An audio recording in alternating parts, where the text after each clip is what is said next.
Here in the front.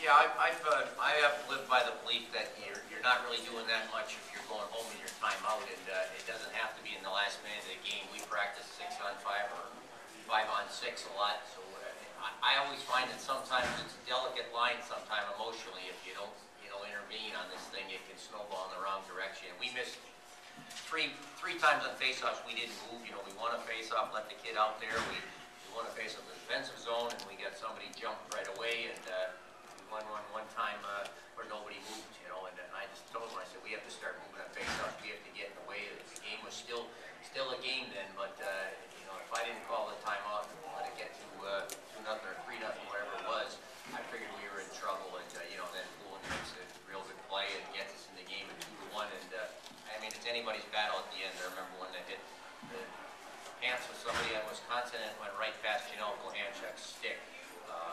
That one goes in. There's no question who the better team was today. There's no question they made a lot of teams look average this year, and you saw why. But right off the bat, when 4, 5, 6 people got in the way, blocked shots, and I mean long body, give it up shots, I can't be more proud. And Jillian Kirchner weighs about 83 pounds, and she's out there pretty much with a busted up knee, still playing the rest of the way. Here in the front. You kept Hillary Knight off the score sheet. You get Megan Duggan off the score sheet. You get at least as far as scoring goals at Green and Decker. What was your focus on that line, especially when they put Knight up there, and your thoughts about the complementary people that obviously came through? Yeah, well, that line's a fantastic line. Those are tremendous players all the way through. I don't think we had the last change, so we were in a position to really match up the way we wanted to do it. And I don't know if we do it any different. Poole and playing against them, that was the right matchup for us. But as far as us keeping people off the scoreboard, and I said it yesterday, that I think I have 6 people who are pretty darn good, shut down defensemen. And I think they did a real good job today. A 2-on-2 for Wisconsin is oftentimes a 3-on-2 or 4-on-2 because the people carrying the puck are so talented. But they got a deflection out of midair on the power play. They got a Hillary Knight cut the net, a rebound the kid put upstairs, and they got a backdoor on the power play goal. Those are the type of goals I was hoping they had to score, and hoping we blocked 18 or 19 shots, whatever it was, and we found a way to get a loose goal. We knew Karen Sperry was going to have to play well. I thought we might have had a whisker more jump today, maybe just generate a little more offense, but I knew how good that team was. Blocked shot total was 23. Here, Elliot. Brian, following up on that, do you see defense play? You talk about these 6 young women in particular, but do you see going forward as defense being the foundation of your program? A lot of teams built around Minnesota, Wendell, Darwin, Stevens, and going back, or obviously this Wisconsin team with Knight and Duggan. Do you see something going forward for you?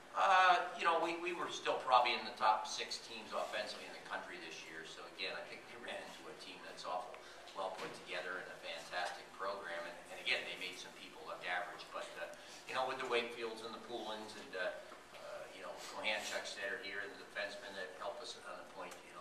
We got 4 last night, and that usually wins most games. And again, credit to Wisconsin. But I think as long as we keep finding some Duggans or some Knights or Darwitzes, we'd be all right. And we'll try to be recruiting those people. Here in the front.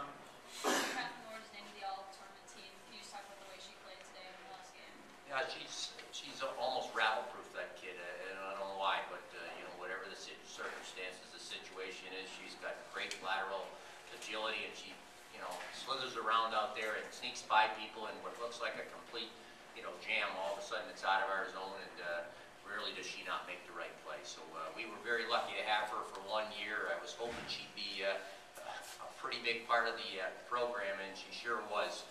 So we'll miss her greatly, but she's a fantastic player, and I think somebody told me she led the Olympic team last year in minutes on the ice. So that should tell you another reason why she's a pretty good player. Time for a couple more. Elliot. To clarify, what I was asking was these. You said yesterday that back a few years ago you weren't ready for a Duggan. And I was wondering about the role in defense and getting you to this point, something you can keep with you as you go after some of those players like the Poole. Yeah, I think you always want to play good defense. Not many people have the luxury of 7-6. You know, the Edmonton Oilers a few years back there might have done it, but not many people can get it done that way. So you better play defense well first, and that'll keep you in a lot of hockey games. And again, I get back to those 6 kids, the effort from the forwards, and Karen spared a few good bounces, and you know, this thing was at a point where we could have put a lot of pressure on them, not on the shot total, but you know, 2-2 in the last 3 or 4 minutes. I think all the pressure reverts on Wisconsin. Time for one more here in the front. I think there were 4 penalties overall. I mean, would you like to see a few more opportunities during power play in terms of this follow through? No, I think the referees have the hardest job in the world, and they did a heck of a good job today. Kept things in good order for both teams, and let the young ladies wearing the jerseys make the decision. So I tip my cap to them. Coach, closing statement on thoughts on your season and your seniors. Yeah, we were you know, 1 win away from where we would love to be. I'm as proud as I can be about a group of people that have worked this hard. I said it yesterday that it has to start from the top down, and that's the administration at Boston University giving us a chance to be a good program, all the people in the support staff and what they do, and you know, last and certainly not least, having good people on the ice. I haven't made any saves, I haven't scored any goals, I haven't, you know, back-checked anybody, and those ladies get it done for us every single day. We give them a little structure, and you know, we let Holly Lorms and Catherine Ward and Lauren and Julie and Lee